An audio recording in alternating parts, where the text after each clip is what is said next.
Hello everyone, how are you doing? God bless you. Okay, I'm making this video for all the singles out there. Have you subscribed to my YouTube channel?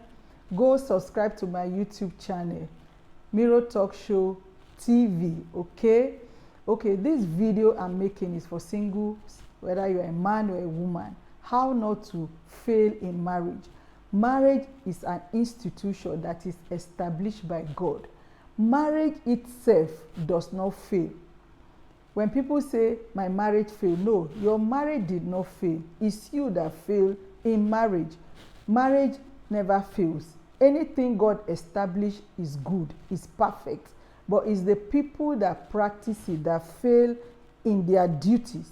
There are laid down principles that God has given to us in marriage. If we follow it, we are going to succeed. If we don't follow it, we are going to fail. When you claim that you know too much, you want to be the author of marriage, definitely you are going to fail, because the very author of marriage, you have refused to follow his principles. So what do you expect? You want to do your own thing, so definitely you are going to fail.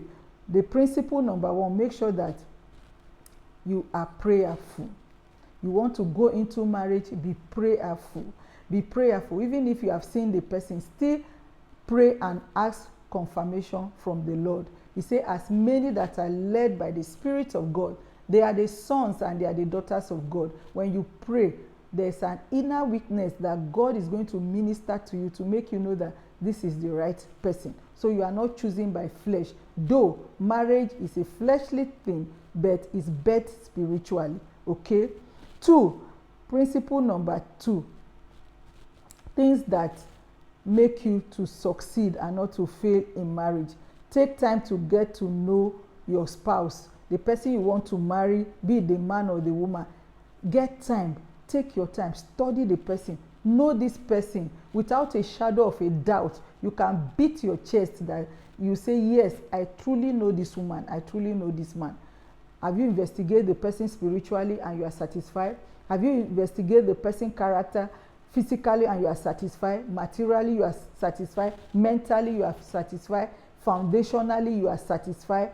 Where the person is coming from, the practice, his belief, his religion belief, his ideology in life. Do you agree with his ideology? Do you agree with his opinion? Do you agree with what he thinks marriage is supposed to be? Is that your own opinion? Is that how you see marriage? Is that how you view marriage? All these things. How is his family? Where he's coming from? What do they believe in his family? How was his mother to his father? How was his father to his mom? These are the things you should know. And don't say because you are going to marry him, not his family. No, you are wrong. He's coming from a place. She is coming from a place. You need to find out. Okay? Then you need to weigh the maturity of each other. How matured is this person?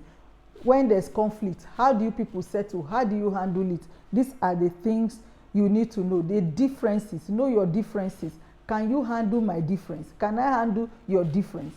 Things that you are coming with. Is it something I can take? Is it something I can stand and say, yes, I can deal with it? Or is something I cannot deal with it? Okay? Sorry. Is the person strong enough to handle your personality? Sometimes, as a woman, you have a stronger personality than the man that is coming to marry you. Is he ready to handle your personality? Can he handle your personality as a woman? Can he handle your strength as a woman?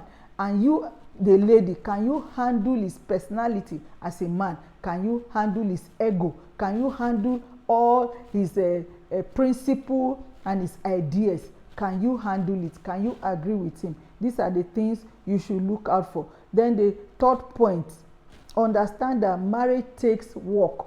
Understand that marriage takes work. Marriage is not something you get married, you go and sleep, and the marriage begin to work. No. Two of you need to work hard. You work hard spiritually, you are there on your knees praying for the success of the marriage. Physically, you are there providing, supporting, morally, stability, emotional support, and all that. It takes hard work. When children begin to come in the marriage, a lot of change take place in marriages, yes, because now your attention is being divided. Most especially some women, they don't know how to handle that side of their life.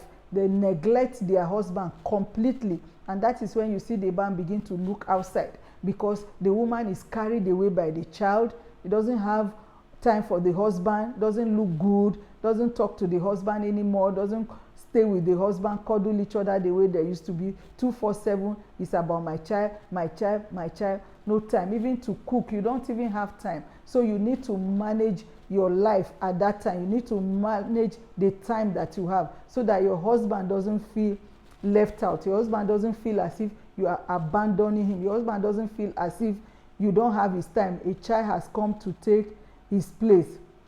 So that is where you see true love stands. Okay, true love means that you serve each other. Now that a child has come, this is when your love will truly show that you are supportive to this woman. You know that at that time she's trying to navigate her way. She's trying to find her balance. How will she balance raising a child? How will she still balance her time with you as the husband? You have to be supportive. You need to know that this time you need to serve her. You need to make her happy, because at that time her emotion is on riot. She's not stable in her emotion. So you need to help her out, okay? That time you don't need to be forceful. You don't need to say, oh, this is what will happen, this is what I want. No. At that time, you show her love unconditionally and make her to understand that you are my wife, this is our child. We both love this child, but I need you as well. Try to make out time for me. This is something that both of you need to talk about, okay? And settle it. Number 4 point, you develop a good communication skills. Develop a good communication skills, because if you do not develop good communication skills as couple that want to go into marriage, when you enter into marriage, it's not going to get better. Okay, so in your courtship, how is your communication skills? Does your partner have good communication skills? Does he listen when you talk? Does he pay attention when you talk? Does he give you feedback the way you want to be received from? How does your partner react when you are talking? Is it the time he's chatting on his phone, communicating with someone else, say talk, I'm hearing you, and when you need feedback, what kind of feedback do you get as husband, as wife? How do you deal with conflict when you are courting? Then now that you are married, how do you deal with conflict when there's a situation? How do you sit together and resolve it? Or is it fight? You fight that you end up not resolving any communication issue. The 5th point, make sure that both of you make out time for one another. You make out time for one another. Things that went wrong in your relationship, make sure that it doesn't repeat itself again. Where there is an issue in a relationship, you know what causes it. Don't go back. It's like you tempting your partner to see his reaction. When you know that these are the things I did and it caused a serious problem in my relationship. Now I'm going into marriage. Should I continue in that pattern? As a wise person, you trash that thing out. Never go back there and say, oh, I'm just trying to test him. I'm just trying to test her. No, do not do that.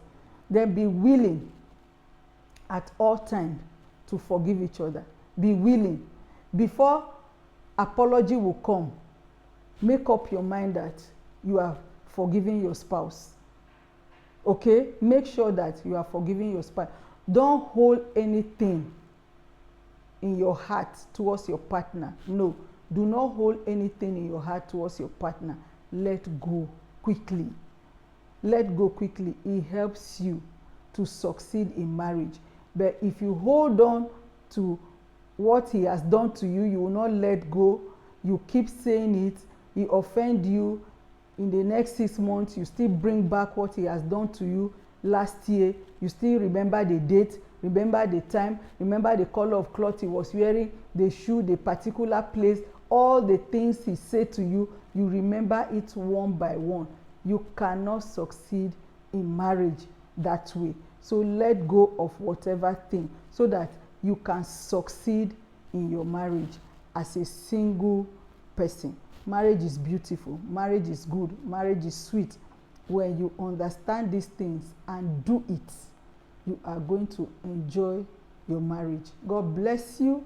Do me a great favor by sharing this video. I'll talk to you on my next video. Bye.